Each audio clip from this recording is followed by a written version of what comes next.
দেখো বন্ধুরা, আজকে আমি তোমাদের জন্য ক্লাস 9-এর মূল অধ্যায়, যেটা কিনা তোমাদের 4.2 সবাইকারই বইয়ে আছে, সেগুলোর গাণিতিক প্রশ্নাবলীর যেসব অঙ্কগুলো আছে সেই সব অঙ্কের সূত্র যাতে না মুখস্থ করে, শুধুমাত্র বেসিক কনসেপ্টটা ক্লিয়ার রেখে যাতে তোমরা অঙ্কগুলো করতে পারো, সেই সব যে জন্য আমি কিন্তু আজকে তোমাদের জন্য একটা মূলের একটা ছক শেয়ার করতে নিয়ে চলে এসেছি। তো এই ছকটা আশা করছি ভালোভাবে বুঝে থাকলে তোমাদের আর কোনো মূল সংক্রান্ত অঙ্ক করতে অসুবিধা হবে না। তো ভিডিওটা শেষ পর্যন্ত দেখতে থাকো, অবশ্যই বুঝতে পারবে। তো দেখো, এখানে দেওয়া আছে মূল।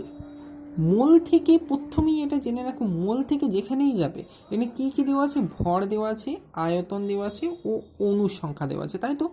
এরপর মূল থেকে যেখানেই যাবে ভর, আয়তন, অণুর সংখ্যা সবসময় গুণ করবে। কী দিয়ে গুণ করবে? মূল থেকে ভরে গেলে এম বা মোলার ভর দিয়ে গুণ করবে। এরপর মোলার ভরের এককটা কি? মোলার ভরের এককটা হচ্ছে তোমার গ্রাম পার মোল। এটা মনে রেখো, তাহলেই হবে গ্রাম পার মোল। এরপর মূল থেকে অণুর সংখ্যাতে আসতে হবে আমাকে। মূল থেকে যদি কোনো অঙ্কতে দেওয়া থাকে মোলের সংখ্যাটা, সেখান থেকে তোমাকে যদি অণুর সংখ্যাতে আসতে দেয়, সবসময় গুণ করবে 6.022 ইন্টু 10⁻23 দিয়ে। এরপর আসছে তোমাদের আয়তন, যেটা কিনা এসটিপি বা স্ট্যান্ডার্ড টেম্পারেচার অ্যান্ড প্রেসার, যেটা কিনা তোমাদের দুটো একক আছে, এনটিপি ও এসটিপি। যেটা কিনা এসটিপিটা আমি বলছি, তো লিটারে যেটা এককটা হচ্ছে লিটার, সেইখানে মূল থেকে সেইখানে আসতে গেলে গুণ করবে 22.4 দিয়ে। তো এরপর কথা হচ্ছে যে যদি কোথাও ভর দেওয়া থাকে, ও আমাকে আয়তনে আসতে বলে, তখন কী করব? তখন তো আমাকে ভর থেকে মোলে আসতে হবে, তারপর আয়তনে আসতে হবে, কেননা অ্যারো চিহ্নগুলো অবশ্যই তোমরা লক্ষ্য করেছো। তাহলে ভর থেকে মোলে আসবো কী করে? ভর থেকে মোলে আসবো এই দিকভাবে। এই দিকে যেই আসবে, দেখো অ্যারোটা কিন্তু উল্টে গেছে, এটা এদিকে ছিল, এটা এদিকে হয়ে গেছে। সব সময় ভাগ করে দেবে। এটা উল্টে গেছে, ভাগের গুণের উল্টো কি? ভাগ। এরপর অ্যারোটাও যেহেতু উল্টে গেছে, গুণটাও উল্টে যাবে এবং ভাগ হয়ে যাবে, এবং এম দিয়ে ভাগ করে দেবে অথবা মোলার ভর দিয়ে ভাগ করে দেবে। এরপর এই মোলার ভর কীভাবে নির্ণয় করতে হয়, আমি এগুলো সব ডিটেলস ভিডিও করে তোমাদের পাঠিয়ে দেবো। তোমরা অবশ্যই আমার চ্যানেলটাকে শুধু ফলো করতে থাকো, আর কিচ্ছু করার দরকার নেই। তো দেখো, এরপর আমার ভর থেকে মোলে চলে এলাম এম দিয়ে ভাগ করে। এরপর মূল থেকে আয়তনে আসবো কত দিয়ে গুণ করে, এটা আমার লেখাই আছে 22.4। এরপর আবার কোথাও দেওয়া আছে আয়তন। আয়তন দিকে আমাকে যেতে বলেছে অণুর সংখ্যা। কী করবে? উপর দিকে উঠবে, এদিক দিকে আসবে, সোজা পথ। এটা পথ ধরে ধরে হাঁটা এক কথায়। তাহলে এখান থেকে আয়তন দিকে মোলে যাবে। দেখো অ্যারোটা উল্টে গেছে, তাহলে গুণটা ভাগ হয়ে যাবে, এবং যেমন সংখ্যাটা যা আছে তাই থাকবে, শুধুমাত্র গুণটা ভাগ হয়ে যাবে। ভাগ আর গুণ নিয়ে এখানে শুধু কাজ।